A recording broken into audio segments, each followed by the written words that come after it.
Oh, well, good afternoon. Once again, a healthy and happy time be with you, all my followers and viewers.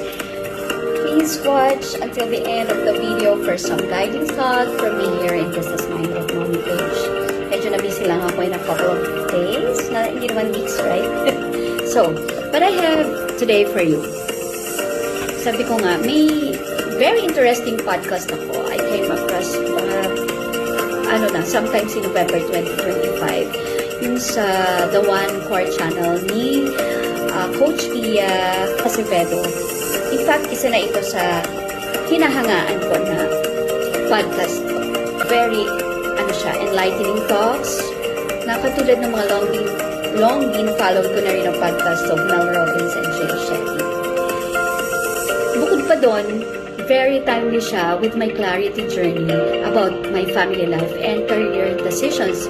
Maybe some of you makarelate din sa akin. Ganun. So, yung topic doon is the 21-day moment-to-moment journey to clarity, compassion and living with intention and courage. Yun nga, na-launch niya yun in her YouTube channel and Spotify. Another encounter ko about Coach Pia is dun sa podcast ni DJ Chacha in her episode 17, yung Your Brain Needs a Break, the Power of Neural Clarity, and episode 18, Who Needs Neural Clarity, Learning to Put Yourself First, Understanding How to Clear the Brain Fog, and in Achieving a Clear Mind. So, kaya nga, from there, talagang pinollow through ko na siya, yung kay Coach Pia's channel. I like most her interviews with guests in Day 5, si Julian Santos yon, yung The Moment of Pause, To Change My Life.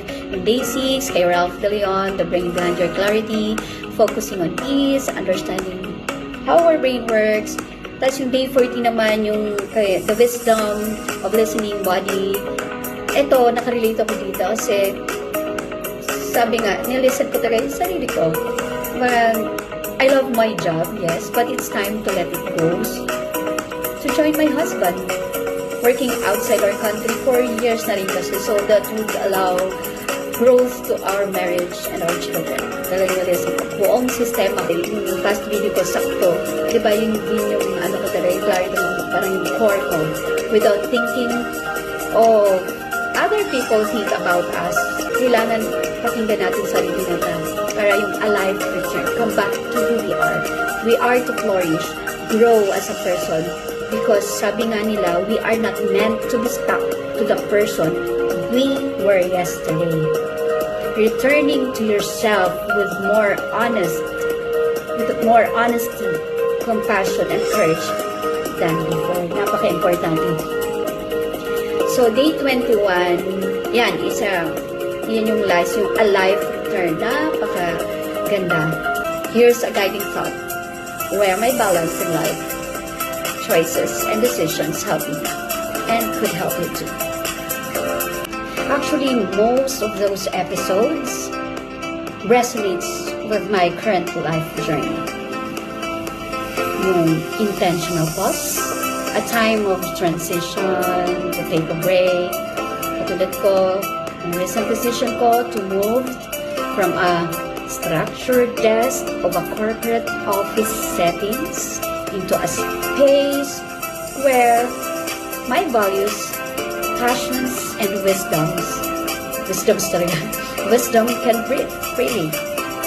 Sa lahat ng ilaw ng tahanan, mahalaga rin bigyan natin ng pahinga ang sarili. Magkaroon tayo ng courage to reinvent yourself like this. Talking to you, talking with you, kumbaga, sharing what I can to inspire others also. And our goal of family togetherness, step by step, to be more present as a wife, a mom to my children, and as a youngest daughter to my mom. Yun, kahit pa paano, unti-unti, we can ensure our presence in any and every way to our family at hindi rin makompromise yun. So, yeah, ito ang aking thought for you sa aking page, yung Reinvention Journey. Sharpen your focus, silence the noise, step into strength. Strength. Reinvention isn't about erasing your past career. It's about blending your skills with your goal to create a life that feels both slower and richer. So yeah, continuously unfolding the next chapter of my story and reinvention journey by the grace of God in Jesus' name. Amen. So thanks for watching and listening with me here in Business Minded Mommy. As always, my page, your thought. Tap follow to learn and stay updated with the community. With our community, share, reflect, join me, inspire others, and grow. Thank you very much.